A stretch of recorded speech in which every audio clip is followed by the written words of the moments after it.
ஆண்டவருடைய பிரசன்னத்திலிருந்து அருமையான தேவனுடைய பிள்ளைகளை இந்த சுகமளிக்கும் செய்திக்குள்ளாக வாழ்த்தி வரவேற்கிறேன். கர்த்தர் நல்லவராகவே இருக்கிறார். உங்களுக்காக செய்தியை கேட்டுக்கொண்டிருக்கிற ஒவ்வொரு தேவனுடைய பிள்ளைகளுக்காக நாங்கள் பிரார்த்திக்கிறோம். தேவனுடைய தெய்வீக சுகமளிக்கும் அந்த வல்லமை உங்களை தொட்டு கர்த்தர் சுகத்தையும் பலனையும் ஆரோக்கியத்தையும் உங்களுக்கு உங்கள் குடும்பத்தாருக்கும் கொடுப்பதற்கு அவர் விருப்பமுள்ள தேவனாக இருக்கிறார். அதுதான் கர்த்தருடைய திட்டமும் சித்தமுமாய் இருக்கிறது. தேவனுடைய பிள்ளைகள் ஒவ்வொருவரும் ஆரோக்கியத்தோடு செழிப்போடு தேவனுடைய சமாதானத்தோடு சந்தோஷத்தோடு வாழ வேண்டும் என்று கர்த்தர் ஒவ்வொரு பிள்ளைகள் மேல அக்கறை உள்ளவராக இருக்கிறார். ஹல்லேலூயா. அதை நாம் விசுவாசிக்க வேண்டும்.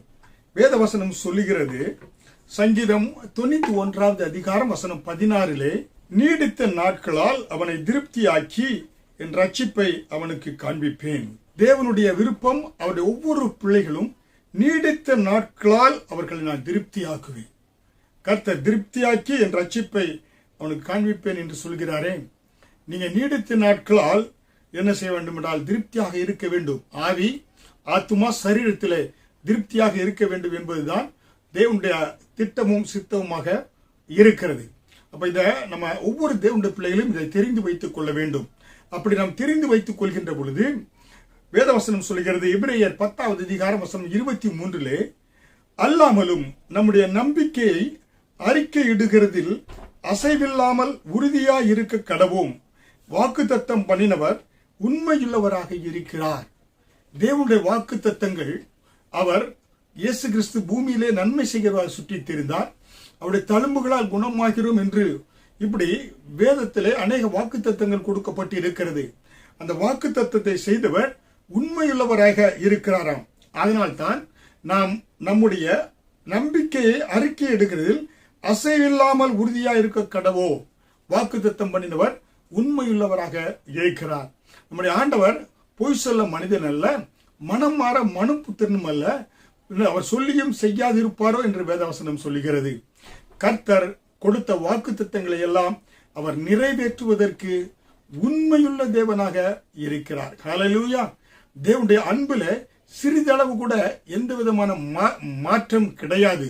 அவர் தேவன் அன்பாகவே இருக்கிறார் என்று வேதவசனம் சொல்லுகிறது. ஹல்லேலூயா. அப்படி என்றால் தேவனுடைய பிள்ளைகள் அனைவரும் தேவனுடைய திட்டம் சித்தம் விருப்பம் என்னவென்றால் நீங்கள் சுகத்தோடு பலத்தோடு இந்த பூமியிலே ஒரு நல்ல ஆரோக்கியமுள்ள ஐஸ்வர்யமுள்ள கர்த்தருக்கு சாட்சியான ஒரு வாழ்க்கை வாழ வேண்டும் என்று கர்த்தர் பிரியப்படுகிறார். ஹல்லேலூயா. ஏனென்றால் தேவனுடைய பிள்ளைகள் ஒவ்வொருவருக்கும் கர்த்தர் நல்லவர், இக்கட்டு நாளிலே அரணான கோட்டை தம்மை நம்புகிறவர்களை அறிந்திருக்கிறார் என்று நாகும் 1 அதிகாரம் வசனம் 7 சொல்லப்பட்டிருக்கிறது. கர்த்தர் எப்படிப்பட்டவராம்? கர்த்தர் நல்லவர், இக்கட்டு நாளிலே அரணான கோட்டை தம்மை நம்புகிறவர்களை அறிந்திருக்கிறார். ஹல்லேலூயா. அருமையான தேவனுடைய பிள்ளைகளே, நம்ம கர்த்தர் நமக்கு நல்லவராகவே இருக்கிறார். கர்த்தர் நல்லவர் என்பதை ருசித்து பாருங்கள் என்று சங்கீதத்தில் பார்க்கிறோம். எப்படியாக அவர் நல்லவர் என்று நாம் ருசித்து பார்க்கிறோம்? கர்த்தர் நம்மை படைத்ததினாலே, படைப்பிலே நம் சரீரத்தில் எந்த அங்கவினங்களும் இல்லாதபடி எல்லா உறுப்புகளும் நன்றாக இருக்கும்படியாக ஆண்டவர் படைத்திருக்கிறாரே. அதன் மூலமாக அவர் நல்லவராக இருக்கிறார். ஆண்டவர் நம்மை பராமரிப்பதினாலே ஒவ்வொரு நாளும் ஆகாரத்தை கொடுத்து நன்றாக நம்மை பராமரிக்கிறாரே. அதன் மூலம் அவர் நல்லவர் என்பதை நாம் அறிந்து கொள்கிறோம். மூன்றாவதாக ஆண்டவர் நம்மை பாதுகாப்பதினாலே, கர்த்தர் எல்லா வியாதிகளுக்கு விபத்துகளுக்கு நீங்கி விலக்கி பாதுகாப்பதினாலே நாம் நல்லவர் என்பதை அறிந்து பார்க்கிறோம். ஹல்லேலூயா. அதனால்தான் கர்த்தர் நல்லவர் என்பதை ருசித்து பாருங்கள் என்று வேதவசனம் சொல்லுகிறது. ஹல்லேலூயா. அருமையான தேவனுடைய பிள்ளைகளே, அதனால இன்னைக்கு அநேகருக்கு பலவீனத்தில் இருக்கிறாங்க, அநேகர் வியாதியில் இருக்கிறாங்க, அநேகர் கவலைகள் கண்ணீர்ல வியாதிகள், சில குறுகிய வியாதி இருக்கிறது, நீண்ட நாட்கள் வியாதி இருக்கிறது. இப்படிப்பட்ட வியாதி உள்ளவர்களுக்கு வேதவசனம் என்ன சொல்லுகிறது? உங்கள் நம்பிக்கை என்ன? கர்த்தருடைய வேதவசனம் என்ன சொல்லுகிறது? வியாதிகள் வருவதற்கு பல காரணங்கள் இருக்கிறது. ஒரு மனிதனுக்கு சாபத்தின் மூலமாக வியாதிகள் வருகிறது. ஒரு மனிதனுக்கு பரம்பரையாக குடும்பத்தில் வியாதிகள் வரக்கூடியதாக இருக்கிறது. ஒரு சிலருக்கு பாவம் செய்ததன் மூலமாக வியாதிகள் வரக்கூடியதாக இருக்கிறது. ஒரு சிலருக்கு தொற்று நோய் மூலமாக வியாதிகள் வரக்கூடியதாக இருக்கிறது. இப்படியாக அநேகர் வியாதிப்படுகின்ற பொழுது கடவுள் மேல என்ன செய்றாங்க, பலியை போட்டு விடுகிறார்கள். ஆண்டவருக்கு கண்ணே இல்லையா, என்னையே சோதித்துக் கொண்டு இருக்கிறாரே என்று சொல்லி வியாதிகளுக்கு ஆண்டவர் மேல என்ன செய்றாங்க, பலியை போடக்கூடியவர்களாக அநேகர் இருக்கிறார்கள். இன்னும் அநேகர் கர்த்தர் எனக்கு தண்டனை தரவே கடவுள் எனக்கு என்ன செய்றாரு, ஆண்டவர் என்னை பனிஷ்மெண்ட் பண்றதுக்காக நோயையும் வேதையும் என் வாழ்க்கையிலே கர்த்தர் அனுமதிக்கிறாரு என்று சொல்லி கர்த்தர் மேல என்ன செய்றாங்க, ஆண்டவர் மேல பழிய போடுறாங்க. புரியுங்களா? இன்னும் ஒரு சிலர் என்ன செய்றாங்க, ஏன்னா இந்த நோய் கொடுப்பதனாலே எனக்கு ஆண்டவர் என்ன செய்றாரு, பொறுமை அதன் மூலமாக கற்றுக் கொடுக்கிறாரு என்று சொல்லி ஒவ்வொருவரும் ஏன்னா ஒவ்வொரு விதத்திலே அதனுடைய பொருளை எடுத்துக்கொள்ளக்கூடியவர்களாக இருக்கிறார்கள். ஹல்லேலூயா. ஆனால் வேத வசனம் என்ன சொல்லுகிறது, நீங்கள் சுகமாய் இருப்பதை கர்த்தர் விரும்பவில்லை. உங்களுடைய வியாதிக்கு காரணம் கர்த்தர் அல்ல. கர்த்தர் எல்லா மனிதருடைய வியாதியை ஆண்டவர் வியாதியை கொடுத்து கர்த்தர் சோதிப்பவர் அல்ல. வேத வசனம் என்ன சொல்கிறது, யாக்கோபு 1ஆம் அதிகாரம் வசனம் 13 சோதிக்கப்படுகிற எவனும் நான் தேவனால் சோதிக்கப்படுகிறேன் என்று சொல்லாதிருப்பானாக. தேவன் பொல்லாங்கினால் சோதிக்கப்படுகிறார் அல்ல, ஒருவனையும் அவர் சோதிக்கிறவரும் அல்ல. அவனவன் தன் சுய இச்சையினால் இழுக்கப்பட்டு சிக்குண்டு சோதிக்கப்படுகிறான். தேவனுடைய பிள்ளைகளே, நீங்க நன்றாக பாருங்க, கர்த்தர் நம்மை என்ன வியாதியை கொடுத்தோ வேதனை கொடுத்தோ தேவன் நம்மை சோதிக்கிறவர் அல்ல. புரியுங்களா? இப்ப அநேகருக்கு அவனவன் தன் சுய இச்சையினாலே என்ன செய்கிறான், சோதிக்கப்படுகிறான் என்று வேதவசனம் சொல்லுகிறது. ஹல்லேலூயா. அப்ப தன்னுடைய சுயத்தின் நிமித்தமாய் அநேகர் என்ன செய்யறாங்க, பாவம் செய்யறாங்க. அதன் மூலமாக வியாதிகள் வரக்கூடியதாக இருக்கிறது. ஏனென்றால் வேதவசனம் என்ன சொல்கிறது, நீதிமொழிகள் 14ஆவது அதிகாரம் வசனம் 12 மனுஷனுக்கு செம்மையாய் தோன்றுகிற வழி உண்டு, அதன் முடிவோ மரண வழிகள். ஹல்லேலூயா. நம்முடைய மனிதர்களுக்கு இன்னைக்கு அநேகர் செய்றாங்க, ஏன்னா பார்ப்பதற்கு கண்ணிலே கவர்ச்சியாக இது நன்றாக இருக்கிறது என்று சொல்லி கர்த்தருக்கு விரோதமாய் மனசாட்சியை மழுங்கடித்துக் கொண்டு பாவங்களில் செல்றாங்க. ஆனா அதனுடைய முடிவு எப்படியா இருக்கிறது, மரண வழிகள் என்று வேதவசனம் சொல்லுகிறது. ஹல்லேலூயா. அதனால்தான் சோதிக்கப்படுகிற எல்லாரும் தன்னுடைய சுய இச்சையினாலே என்ன செய்கிறான், சோதிக்கப்படுகிறான். இழுக்குண்டு சோதனை சோதிக்கப்படுகிறான் என்று வேதவசனம் சொல்லுகிறது. ஹல்லேலூயா. வியாதிக்கு இதுவும் ஒரு காரணம், என்ன பாவம் ஒரு காரணமாக இருக்கக்கூடியதாக இருக்கிறது. ஒருவன் என்ன செய்கிறான், மதுவுக்கு அடிமை ஆகிறான் வைத்துக் கொள்ளுங்க. அந்த மதுவினால என்ன செய்கிறது, அவனுடைய என்ன நுரையீரல் பாதிக்கப்படுகிறது, பலவிதமான அவனுக்கு வியாதிகள் வரக்கூடியதாக இருக்கிறது. அதே போல புகைக்கு ஒருவன் அடிமையாக இருக்கிறான் என்றால் நுரையீரல் பாதிக்கப்பட்டு அவனுக்கு கேன்சர் நோய் வரக்கூடியதாக இருக்கிறது. ஒருவன் விபச்சாரம் செய்யக்கூடியவனாக இருக்கிறான் என்றால் அவனுக்கு எய்ட்ஸ் நோய் வந்து அப்படியாக அவன் மறிக்கக்கூடியவனாக இருக்கிறான். அதனாலே ஒவ்வொருவரும் அவங்களுடைய பாவத்தின் நிமித்தமாக அவர்களுக்கு என்ன உண்டாகிறது, வியாதி வரக்கூடியதாக இருக்கிறது. ஒருவன் திருடுகிறான் என்று வைத்துக் கொள்ளுங்க, அந்த திருடனுக்கு அந்த மனசாட்சி வேதனை வந்து பின்பாக அது என்ன ஆகிறது, இருதயத்தில் வியாதிகளை கொண்டு வரக்கூடியதாக இருக்கிறது. மற்றும் கர்த்தருடைய கட்டளைகளை மீறுகின்ற பொழுது என்ன ஆகிறது, அவனுக்கு பாவம் செய்கிறான், வியாதி வரக்கூடியதாக இருக்கிறது. புரியுங்களா? அதாவது பாத்தீங்கன்னாக்க கர்த்தருடைய கட்டளைகள் என்ன, தேவனிடத்தில் அன்பு செலுத்தணும். ஒரு மனிதன் கர்த்தரிடத்தில் அன்பு செலுத்தாதபடி அவன் விக்கிர ஆராதனைக்குள் செல்கிறான் என்றால் விக்கிரங்களுக்கு படைக்கப்பட்டதை அவன் சாப்பிடுகின்ற பொழுது அவனுக்கு வியாதிகள் வரக்கூடியதாக இருக்கிறது. இல்லை என்றால் ஒருவன் கர்த்தருடைய பிரமாணங்களை மீறி விபச்சாரம் செய்கிறான் என்றால் அவனுக்கு வியாதி வரக்கூடியதாக இருக்கிறது. கர்த்தர் 2 காரியத்தை ஆண்டவருக்கு மிக மிக பிடிக்காத காரியம், ஒன்று விக்கிர ஆராதனை, 2வது விபச்சாரம். 2 காரியமும் கர்த்தருடைய கற்பனைகளை கை கொள்ளாமல், அதாவது பாவத்தில் அதி தீவிரமாய் விழக்கூடிய காரியம். ஹல்லேலூயா. அதனால்தான் அருமையான தேவனுடைய பிள்ளைகளை வேதவசனம் என்ன சொல்லுகிறது என்றால், ரோமர் 5ஆவது அதிகாரம் வசனம் 12 ஒரே மனுஷனாலே பாவமும் பாவத்தினாலே மரணமும் உலகத்தில் பிரவேசித்தது என்று சொல்லப்பட்டிருக்கிறது. ஆதாமை நிமித்தமாக கர்த்தர் ஆதியில உருவாக்கிய ஏதேன் தோட்டத்தில் வியாதிகள் இல்லை, மரணங்கள் இல்லை. ஒரே மனிதன் ஆதாம் செய்த பாவத்தினாலே உலகத்தில் என்ன உண்டானது, பாவம் வந்து பாவத்தின் மூலமாக மரணம் பிரவேசித்தது என்று வேதவசனம் சொல்கிறது. ரோமர் 5ஆவது அதிகாரம் 21 பாவம் மரணத்துக்கு ஏதுவாக ஆட்கொண்டது. ஆதாம் செய்த பாவத்தின் நிமித்தமாய் மரணம் பூமியிலே வந்தது என்று வேதவசனம் சொல்லுகிறது. ரோமர் 6ஆம் அதிகாரம் வசனம் 23 பாவத்தின் சம்பளம் மரணம் என்று சொல்லப்பட்டிருக்கிறது. ஹல்லேலூயா. அருமையான தேவனுடைய பிள்ளைகளே, அதனால பாருங்க, ஒவ்வொரு இடத்துக்கும் நம்ம வேலை செய்கிறோம், அந்த வேலைக்கு கூலி கொடுக்கறாங்க. அப்ப நீங்க பாவம் செய்தா பாவத்திற்கு என்ன உண்டு? ஏன்னா பாவத்தினுடைய சம்பளம் மரணமாக இருக்கக்கூடியதாக இருக்கிறது. ஹல்லேலூயா. அதனால்தான் நீங்க சற்று பாவம் செய்கிறது போல அந்த பாவத்திற்கு என்ன பாத்தீங்கன்னாக்க அதன் மூலமாக ரிசல்ட் என்னன்னாக்க வியாதி வருகிறது என்பதை சற்று நீங்க ஆராய்ந்து பார்க்க வேண்டும். ஹல்லேலூயா. அதனால்தான் தேவனுடைய பிள்ளைகளா இருக்கிற நீங்க சுய இச்சையினாலே சோதிக்கப்பட்டு நீங்க பாவம் செய்றீங்க. அதனால சுய இச்சையை மேற்கொள்வதற்கு பரிசுத்த ஆவியானுடைய துணை வேண்டும். கர்த்தருடைய கிருபை, தேவனுடைய கிருபையினாலே நீங்க பாவங்களை மேற்கொள்ள முடியும். ஒவ்வொரு நிமிடமும் இயேசு கிறிஸ்து கல்வாரி சிலுவையிலே சிந்திய ரத்தத்தை நினைவு கூர்ந்து கல்வாரி நோக்கி பார்த்தீங்கன்னா, அந்த கல்வாரி சிலுவையிலே சிந்திய ரத்தம் கிருபையா என்னை மீட்டெடுத்ததே, நான் மீண்டும் மீண்டும் பாவம் செய்யாதபடி என்னை பாதுகாத்ததே என்று அந்த கிருபையை நினைக்கின்ற பொழுது பாவத்தை மேற்கொள்வதற்கேற்ற அந்த பலனை பரிசுத்த ஆவியானவர் உங்களுக்கு கொடுப்பார். ஹல்லேலூயா. அதனால்தான் பாவத்தினுடைய சம்பளம் மரணம் என்று சொல்லப்பட்டு இருக்கிறது. இந்த வேதத்தில் உங்களுக்கு நான் சொல்ல வேண்டும் என்றால் பாருங்கனாக்கா, ஆனா தாவீது நம்ம பார்க்கின்ற பொழுது தாவீது என்ன செய்தான்? பாவம் செய்தான். அவன் ஒரு அரசன். கர்த்தர் அவனை ஆடு மேய்த்துக் கொண்டிருந்தவனை அரசனாக ஆண்டவர் உயர்த்தினார். ஒரு நாள் என்ன செய்கிறான் பாருங்க, எல்லாம் அவருடைய யுத்த வீரர்கள் எல்லாம் போர்க்களத்தில் இருக்கிறாங்க. ஆனால் ராஜாவை என்ன செய்கிறான்? வீட்டினுடைய மேலே மொட்டை மாடியில் என்ன செய்கிறான்? உலாவிக் கொண்டு இருக்கிறான். அங்கே கீழே பார்க்கிறான், அங்கே பத்சேபாள் என்ன செய்கிறான்? குளித்துக் கொண்டிருக்கிறாள். உடனே அதை பார்த்த உடனே அவன் பாவத்திலே விழ ஆரம்பிக்கிறான். பாவத்திலே விழுகின்ற பொழுது அது பத்சேபாள் வந்து முதல் கணவன் யாரு? அவன் உரியா. என்ன செய்யறான்? பத்சேபாள் அதை குறித்து தாவீது கவலைப்படாதபடி அவளை பத்சேபாளை அழைத்துக் கொண்டு வந்து அவளோட என்ன செய்தான்? உபச்சாரம் செய்தான். உரியாவை என்ன செய்தான்? கொலை செய்வதற்கு அவன் என்ன போர் முனையிலே முன்பாக நிறுத்தி அவன் கொலை செய்வதற்கு காரணமாக, சாவதற்கு காரணமாக தாவீது இருந்தான் என்று பார்க்கிறோம். அதனாலே அடுத்தவருடைய மனைவியை அபகரித்ததினாலே அவன் அதன் மூலமாக பத்சேபாளுக்கு ஒரு குழந்தை பிறந்தது. வேதவசனம் சொல்லுகிறது. 2 சாமுவேல் 11ஆவது அதிகாரத்திலும் 12ஆவது அதிகாரத்திலும் பார்த்தோம் என்றால் பத்சேபாள் யாரு பண்ணா? உரியாவினுடைய முதல் மனைவியாகிய பத்சேபாளை தாவீது என்ன செய்தான்?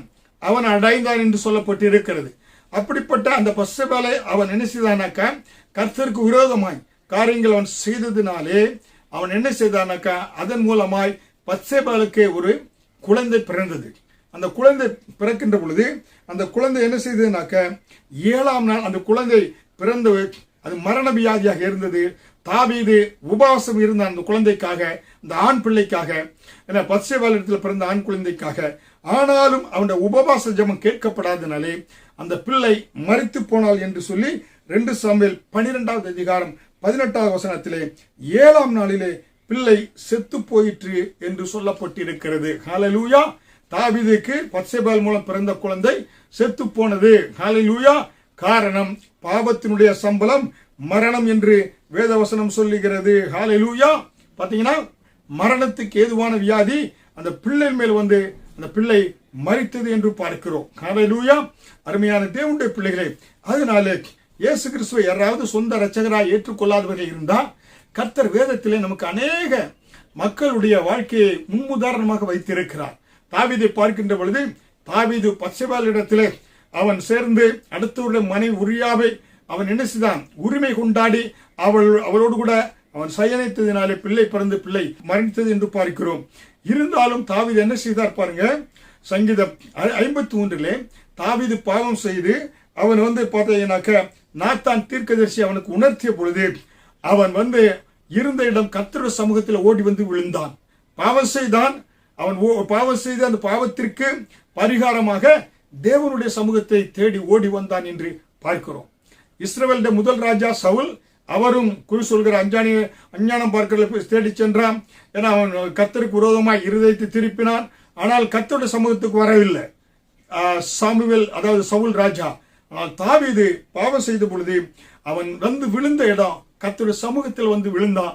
பாவத்திற்கு பரிகாரம் தேடினான். சங்கீதம் 51 நம்ம பார்க்கின்ற பொழுது வசனம் 1 முதல் 12 நம்ம பார்த்தோம் என்றால் அங்கே சொல்கிறார், தேவனே உமது கிருபையின்படி எனக்கு இறங்கும், உமது மிகுந்த இரக்கங்கள்படி என் மீறுதல்கள் நீங்க என்னை சுத்திகரியும், என் அக்கிரமம் நீங்க என்னை முற்றிலும் கழுவி என் பாவமர என்னை சுத்திகரிங்க. ஆண்டவரே, நான் பாவம் செய்துட்டேன், ஏன்னா மனசாட்சியில் வேதனைப்படுறேன், என்னை பாவமர சுத்திகரியும் என்று கேட்டு என் மீறுதல்களை நான் அறிந்திருக்கிறேன், என் பாவம் எப்பொழுதும் எனக்கு முன்பாக நிற்கிறது. தேவரீர் ஒருவருக்கே விரோதமாய் நான் பாவம் செய்து உமது கண்களுக்கு முன்பாக பொல்லாங்கானதை நடப்பித்தேன். நீர் பேசும்போது உம்முடைய நீதி விளங்கும், நீர் நியாயம் தீர்க்கும் போது உம்முடைய பரிசுத்த விளங்கும். இதை அறிக்கையிடுகிறேன்.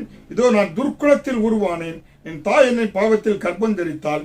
இதோ உள்ளத்தில் உண்மை இருக்க விரும்புகிறீர், அந்த கரணத்தில் ஞானத்தை எனக்கு தெரியப்படுத்துவீர். நீ என்னை ஈசோப்பினால் சுத்திகரியும், அப்பொழுது நான் சுத்தமாவேன். என்னை கழுவியேறலும், அப்பொழுது நான் உறைந்த மலையிலும் வெண்மையாவேன். நான் சந்தோஷமும் மகிழ்ச்சியும் கேட்கும்படி செய்யும், அப்பொழுது நீர் நொறுங்கின எலும்புகள் கலிகூறும். என் பாவங்களை பாராதபடி நீர் உமது முகத்தை மறைத்து என் அக்கிரமங்களை எல்லாம் நீக்கியருளும். தேவனே, சுத்த இருதயத்தை என்னில் சிருஷ்டியும், நிலைவரமான ஆவியை என் உள்ளத்திலே புதுப்பியும். உமது சமூகத்தை விட்டு என்னை தள்ளாமலும், உமது பரிசுத்த ஆவியை என்னிடத்திலிருந்து எடுத்துக்கொள்ளாமலும் இரும். உமது ரட்சணியத்தின் சந்தோஷத்தை திரும்ப எனக்கு தந்து உற்சாகமான ஆவி என்னை தாங்குபடி செய்யும் என்று சொல்லி சங்கீதம் 51:11 வசனம் முதல் 12 வரை அவர் பாவ அறிக்கை செய்து கர்த்தர் சமூகத்தில் என்ன செய்ய விழுகிறாரு. ஆண்டவரே, பரிசுத்த ஆவியை என்னிடந்து எடுத்து போடாதிரும், நான் பாவம் செய்தேன், பிள்ளை மரித்து போயிற்று என்று சொல்லி பாவ அறிக்கை செய்தார். யாரு? தாவீது. ஹல்லேலூயா. அதனால்தான் கர்த்தர் என்ன செய்தார்னாக்க 1 சாமுவேல் 13வது அதிகாரம் வசனம் 14லும் அப்போஸ்தலர் 13வது அதிகாரம் 12வது வசனத்திலும் கர்த்தருடைய இருதயத்துக்கேற்ற மனுஷனாக தாவீதை கர்த்தர் தெரிந்து கொண்டார். David was a man after God's own heart. பாருங்க, கர்த்தருடைய இருதயத்துக்கேற்ற ஒரு தாசனாக தாவீதை கர்த்தர் தெரிந்து கொண்டார். கர்த்தர் தாவீதை என தெரிந்து கொண்டேன் என்று அறிக்கை சொல்கிறார். காரணம், அவன் பாவம் செய்தான், ஆனால் கர்த்தர் விட்டு தூரமாய் போய்விடவில்லை. என அவன் கர்த்தர் சமூகத்தில் வந்து விழுந்தான். தாவீது ஒரு முறை பாவம் செய்தான். அந்த பாவத்தை அவன் மீண்டும் செய்ய வாழ்நாளிலே அவன் ஜீவன் இருக்கிற வரை 120 வருடங்கள் உயிரோடு வாழ்கின்ற வரை மீண்டுமாக செய்த பாவத்தை அவன் செய்யவே கிடையாது. ஹல்லேலூயா. அவன் துணைக்கு பரிசுத்த ஆவியை இடத்தில் எடுத்து போடாது என்று பரிசுத்த ஆவியான துணையோடு கூட மீதி நாட்களை அவன் நினைச்சுதான் கழித்தான் என்று பார்க்கிறோம். ஹல்லேலூயா. அருமையான தேவனுடைய பிள்ளைகளை நீங்க தெரிந்து கொள்ளுங்க. தாவீதை வாலிப நாட்களிலே ஆடு மேய்த்துக் கொண்டிருக்கின்ற பொழுது கர்த்தர் தெரிந்து கொண்டார். அவனை அபிஷேகத்தில் நிரப்பினார், ராஜாவாக முன்குறித்தார். இருந்தால் அவன் பாவத்தில் விழுந்த பொழுது அவனை தள்ளிவிடாதபடி மீண்டும் கர்த்தருடைய இருதயத்துக்கேற்றவனாய் அவனை நினைத்தார், கர்த்தர் தெரிந்து கொண்டார் என்று பார்க்கிறோம்.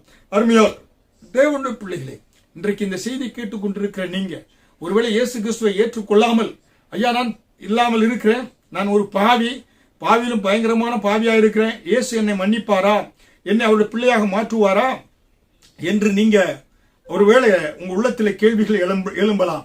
அதனால்தான் கர்த்தர் தாவீதை எழுதி வைத்திருக்கிறான். அவன் பெரிய பாவம் செய்தான், கொலை செய்தான் உரியாவை, அதே போல விபச்சாரம் செய்தான் பத்சேபாளோடு கூட. ஆனால் கர்த்தர் அவனை கர்த்தருடைய சமூகத்துக்கு வந்தனாலே தேவன் அவனை புறம்பே தள்ளல, கர்த்தர் அவனை மீண்டுமாய் தூக்கி எடுத்தார். இன்றைக்கு உங்களை மன்னிக்கக்கூடிய மனதுருக்கம் உள்ள, உங்களை அன்போடு அரவணைக்கிற, தாயை போல் தேற்றுகிற, தாயை போல் அரவணைக்கிற அன்புள்ளது இயேசுவை உங்களுக்கு அறிமுகப்படுத்துகிறேன். நீ எப்படிப்பட்ட பாவம் செய்த வியாதியோடு இருக்கலாம், இந்த இயேசுவின் கரம் உங்களை நோக்கி நீட்டப்பட்டு கொண்டிருக்கிறது. உங்களை அரவணைக்க அவர் ஆவல் உள்ளவராய் இருக்கிறார். என்னோடு கூட இந்த ரட்சிப்பின் ஜெபத்தை நீங்க செய்யுங்க. அவருடைய பிள்ளையாய் மாறுறீங்க. உங்கள் பாவத்தை மன்னிக்கிறார், கண்ணீரை துடைக்கிறார். அவர் உங்களை கண்மனை மேல் உயர்த்த வல்லமையுள்ள தேவனாய் இருக்கிறார். என் இருதயத்துக்கேற்ற மகனே மகளே என்று அழைக்க விரும்புகிறார். என்னோடு கூட இந்த ஜெபத்தை நீங்க, இந்த ரட்சிப்பின் ஜெபத்தை நீங்க செய்யுங்க. பரலோகத்தின் பிதாவே, எனக்காக இயேசு கிறிஸ்துவை இந்த பூமியிலே நீர் அனுப்பி, அவர் எனக்காக என அடிக்கப்பட்டு, அவர் என்ன செய்தார், அடக்கம் செய்யப்பட்டு 3ஆம் நாள் உயிரோடு எழும்பினார். அவருடைய தழும்பு என்னுடைய பாவங்கள் நிமித்தம் இயேசு அவர் அந்த பாவங்களை சுமந்து அவர் மரிக்க வேண்டியதாக இருந்தது. மரித்து 3ஆம் நாள் உயிரோடு எழுந்தார்.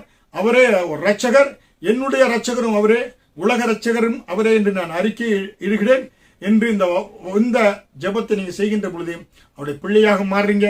ரட்சிப்பு இலவசமாக உங்களுக்கு கொடுக்கப்பட்டிருக்கிறது. அப்படியாக கர்த்தருடைய கட்டளைகள் மீறாமல் நீங்க அவருக்கு பிள்ளையாக மாறுகின்ற பொழுது நீங்க எதற்காக காவடி எடுக்கணுமோ காணிக்கை செலுத்தணுமோ தேவையில்லை. இயேசுவை அனுதினம் உங்கள் கண் முன்பாக நினைத்து அவரை நீங்க துதித்து ஆராய்த்து பிரார்த்தனை செய்கின்ற பொழுது எப்பொழுது உங்களோடு கூட இருக்கிறார். அவருடைய பிள்ளையாய் மாறுறீங்க, அவருடைய இருதயத்துக்கு ஏற்றவராக மாறுறீங்க. அப்படியாக கர்த்தர் உங்களை எல்லா தீங்குக்கும் விசேஷமாக எல்லா வியாதிக்கும் விலக்கி உங்களை பாதுகாத்து அற்புதமாக நடத்தக்கூடியவராக இருக்கிறார். ஹல்லேலூயா. அருமையான தேவனுடைய பிள்ளைகளே, அதனால்தான் பாவம் ஒருவேளை பாவத்தின் நிமித்தம் வியாதிகள் வந்தா நீங்க என்ன செய்யணும்னாக்க அது ஆதாம் மூலமாக, ஆதாம் மீறப்பட்டது மூலமாக மனுக்குலத்திற்கு என்ன செய்து பாவம் வந்தது. ஆண்டவர் என்ன செய்தாரு, அந்த பாவத்தை எல்லாம் இயேசு தான் ஏற்றுக்கொண்டு நமக்கு ஜீவனை கொடுத்திருக்கிறார். ஹல்லேலூயா. அதனால்தான் நீங்க சற்று உங்களை ஆராய்ந்து பார்த்து உங்களுடைய வியாதிக்கு காரணம் என்ன, ஒருவேளை பாவமா, அந்த பாவத்தை அறிக்கையிட்டு இயேசுவின் சமூகத்தில் ஓடி வந்து விடுங்க.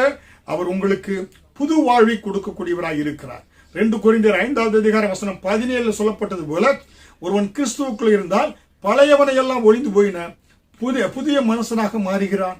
இயேசுவை ஏற்றுக்கொள்கின்ற பொழுது பழைய வாழ்க்கை, பழைய கோபக்காரன், பழைய விபச்சாரக்காரன், பழைய ஆத்திரக்காரன், கொலைகாரன் எல்லாம் பழைய மறைந்து போய் ஒரு புதிய சிருஷ்டியாக பிறந்த புதிய குழந்தை போல நீங்க மாறுறீங்க. கர்த்தர் உங்களுக்கு ஒரு புதிய வாழ்க்கை, பரிசுத்தமான ஒரு வாழ்க்கை, பாவமில்லாத ஒரு வாழ்க்கையை கர்த்தர் உங்களுக்கு கொடுப்பதற்கு பரிசுத்த ஆவியானவரை கொடுத்திருக்கிறார். அவர் உங்களுக்கு உதவி செய்யக்கூடியவராய் இருக்கிறார். அதுதாங்க கிருபை. ஹல்லேலூயா. அந்த கிருபையில நீ நிலைத்து நிற்பதற்கு தேவன் உங்களுக்கு உதவி செய்வார். ஹல்லேலூயா. அதனால்தான் கர்த்தர் வேதத்தில் அநேக இடங்களிலே பாவங்களை எல்லாம் இயேசு கிறிஸ்து மன்னித்து அவர்களுக்கு ஜீவனை கொடுத்து இருக்கிறார் என்று அநேக வேத வசனங்களை நாம் பார்க்கலாம். மத்தேயு 9 வசனம் 1 முதல் 8 பார்க்கின்ற பொழுது அங்க படித்து பார்த்தீங்கன்னா திமிர்வாதக்காரனை 4 பேர் சுமந்து கொண்டு வர்றாங்க. இயேசு ஒரு வீட்டில் இருக்கிறாரு, போக முடியல, கூட்டமா இருக்கிறது. 4 பேர் அந்த திமிர்வாதக்காரனை கொண்டு வந்து அவங்க என்ன செய்றாங்க, விசுவாசத்தோடு வீட்டுடைய மேல் வீட்டை கூரை பீத்து இயேசு அங்க உட்கார்ந்து இருக்கிற இடத்துக்கு நேராக அவங்க கட்டில் அப்படி கீழே இறக்குறாங்க. அங்கே அவங்க நம்பிக்கையோடு 4 பேர் வந்த பொழுது இயேசு இடத்துல அந்த திமிர்வாதக்காரனை சுகமாக்கும்படியா கேட்ட பொழுது இயேசு அவருடைய விசுவாசத்தை கண்டு, மகனே திடன்கொள், உன் பாவங்கள் உனக்கு மன்னிக்கப்பட்டது என்று சொன்னார். ஹல்லேலூயா. அந்த திமிர்வாதக்காரன் எப்படி வந்தா, பாவத்தின் நிமித்தமாக அவனுக்கு அந்த வியாதி வந்தது. இயேசு என்ன செய்தாரு, மகனை திடன்கொள், உன் பாவம் மன்னிக்கப்பட்டது என்று சொன்னது மட்டுமல்ல, அந்த மத்தேயு 9 வசனம் 6-7 பூமியிலே பாவங்களை மன்னிக்க மனசுகுமாரனுக்கு அதிகாரம் உண்டு என்பதை நீங்கள் அறிய வேண்டும் என்று சொல்லி திமிர்வாதக்காரனை நோக்கி, நீ எழுந்து உன் படுக்கையை எடுத்துக்கொண்டு உன் வீட்டுக்கு போ என்றார். உடனே அவன் எழுந்து தன் வீட்டிற்கு போனான். ஹல்லேலூயா. அருமையான தேவனுடைய பிள்ளைகளே, பாருங்க, கர்த்தர் இயேசு கிறிஸ்து எப்படியாக ஒரு திமிர்வாதக்காரனை எப்படியாக அருமையாக இயேசு கிறிஸ்து குணமாக்குகிறார். குணமாக்குவதற்கு முன்பாக உன் பாவம் மன்னிக்கப்பட்டது. பாவம் மன்னிக்கப்படுகின்ற பொழுது அப்படி உடனடியாக என்ன உண்டாகிறது, சுகத்தை பெற்றுக் கொள்ளக்கூடியவராக மாறுறீங்க. உங்கள் உலகத்திலே பாவத்தை மன்னிப்பதற்கு ஒரே ஒருவருக்கு தான் அதிகாரம் உண்டு, அது இயேசு கிறிஸ்து. அவருக்கு அவரிடத்தில் உங்கள் பாவங்களை நீ அறிக்கையிடுகின்ற பொழுது உங்களுக்காக பாஸ்டரோ பிஷப்போ இல்ல தீர்க்கதரிசியோ ரத்தத்தை சிந்தவில்லை.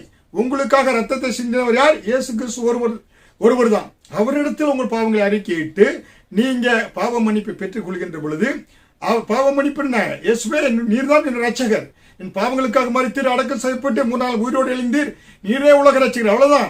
மிக இலகுவானது. பாருங்க, ஆசியாவிற்கு ஓசியாக கிடைத்த மேசியா இயேசு இலவசமாக ரட்சிக்கப்படுறீங்க வாயில அறிக்கை செய்கின்ற பொழுது. அப்ப என்ன செய்யறீங்க, நம்ம பாவங்களை அவர் மன்னித்து ஆண்டவர் என்ன செய்யறாரு, உங்களுக்கு பாவத்தினால் வந்த வியாதியிலிருந்து கர்த்தர் சுகத்தை கொடுக்கக்கூடியவராக இருக்கிறார். ஹல்லேலூயா. அவன் எழுந்து தன் வீட்டுக்கு போனானா, திமிர்வாதத்தோட பாவங்கள் மன்னிக்கப்பட்ட பொழுது. ஹல்லேலூயா. அதே போல பாருங்க, பெதஸ்தா குளத்தண்டை 38 வருஷம் ஒரு படுக்கை படுத்து இருக்கிறான். இயேசு அங்க வந்தார். யோவான் 5:14 பின்பு அவனை இயேசு எழுத்தாரு, அவனை தொட்டு எழுத்தாரு, உன் படுக்கை எடுத்துக்கொண்டு நீ போ என்று சொன்னார். அது மட்டுமல்ல, யோவான் 5:14 பின்பு அவனை தேவாலயத்தில் கண்டு, இதோ நீ சொஸ்தமானாய், அதிக கேடானது ஒன்று உனக்கு வராதபடி இனி பாவம் செய்யாதே.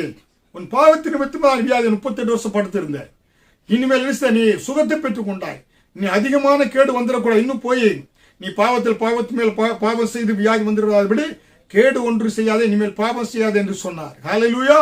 30 வருட வியாதி காரணம் என்ன? பாவம். பாவத்தினாலே வியாதி வந்தது என்று பார்க்கிறோம். ஹல்லேலூயா. அதே போல நம்ம பார்க்கின்ற பொழுது, அதாவது ஆசா என்ற ஒரு ராஜா, பழைய ஏற்பாட்டு காலத்திலே 2 நாளாகமம் 16 வசனம் 7 முதல் 13 பார்த்தா, ஆசா என்னும் பேருள்ள ராஜா பார்க்கிறோம். அவன் எப்படின்னா இஸ்ரவேல் தேசத்தை அரசாண்டான். அவன் எப்படி இருந்தாக்க அவன் உள்ளம் கர்த்தரை விட்டு திரும்பி மனம் போன போக்கிலே அவன் உள்ளம் வள்ளி விலகி சென்றது என்று பார்க்கிறோம். அவன் பாருங்க, கர்த்தர் தமது தீர்க்கதரிசி அனுப்பி அவனது பாவத்தை குறித்து எச்சரித்தார். அவன் மனம், அந்த பாவத்திலிருந்து அவன் மனம் திரும்பவே இல்லை. யாரு? ஏன்னா ஆசா என்ற ராஜா. அதை தொடர்ந்து அவனுக்கு என்ன வந்தது? வியாதி வந்தது. அவன் கர்த்தரை தேடாதனாலே அவன் வியாதியில் மறிக்க வேண்டியதாக போனது என்று 2 நாளாகவும் 16வது அதிகாரம் 7-13 பார்க்கிறோம். கர்த்தர் அவனுக்கு எச்சரிக்கை கொடுத்தாரு. கர்த்தர் சமூகத்தில் அவன் திரும்பல. தீர்க்கதரிசி மூலமாக அவன் வியாதியிலே மறித்து போனான் என்று ஆசா ராஜாவை குறித்து தேவன் வேதத்தில் எழுதி வைத்திருக்கிறார். ஹல்லேலூயா. அதனால்தான் பாவத்தின் சம்பளம் மரணம். பாருங்க, இன்றைக்கு நீங்க நம்ம ஒரு பந்து எடுக்கிறோம், அது சுவர்ல எரிஞ்சு என்ன ஆகுறது? அந்த பந்து நம்மை நோக்கி திரும்பி வரக்கூடியதாக இருக்கிறது. ஹல்லேலூயா. அப்ப ஒரு விசைக்கு மறு விசை ஒன்று இருக்கிறது, புரியுங்களா?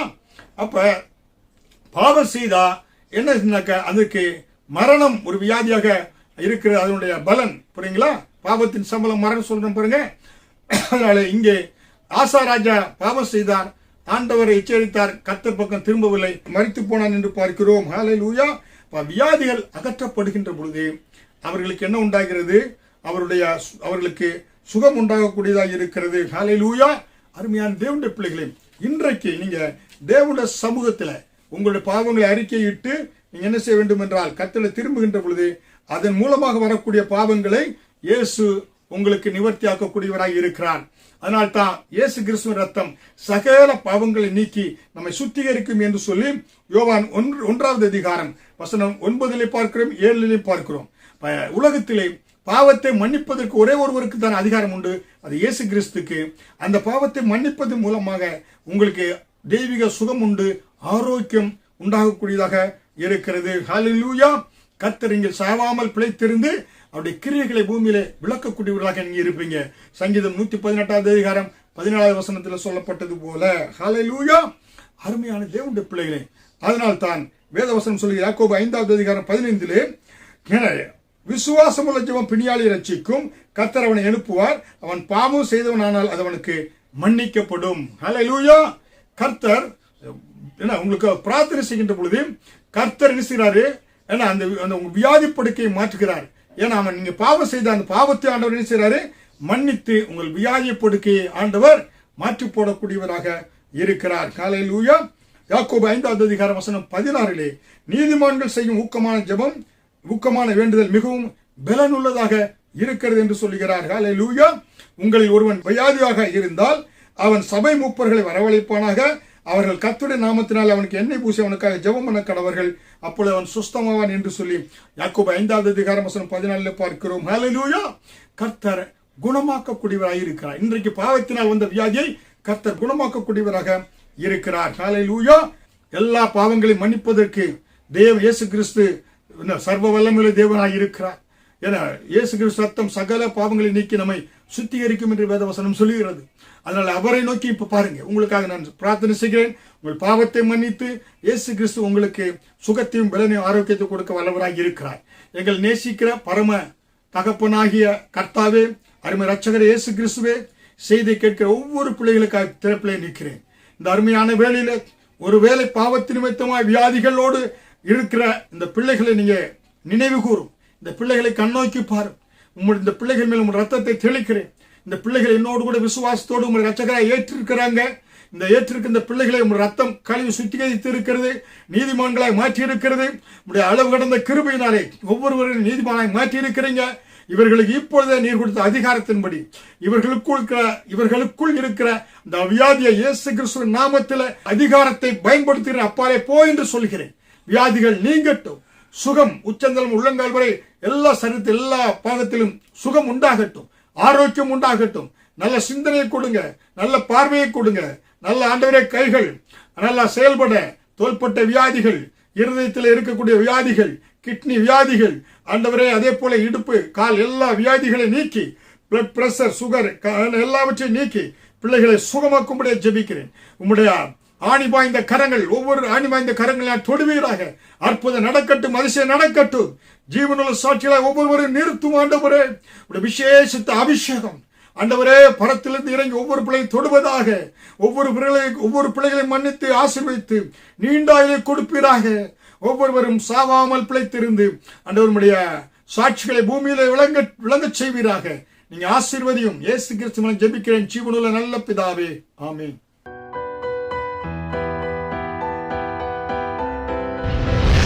கர்த்தர் உங்களை ஆசீர்வதிப்பாராக.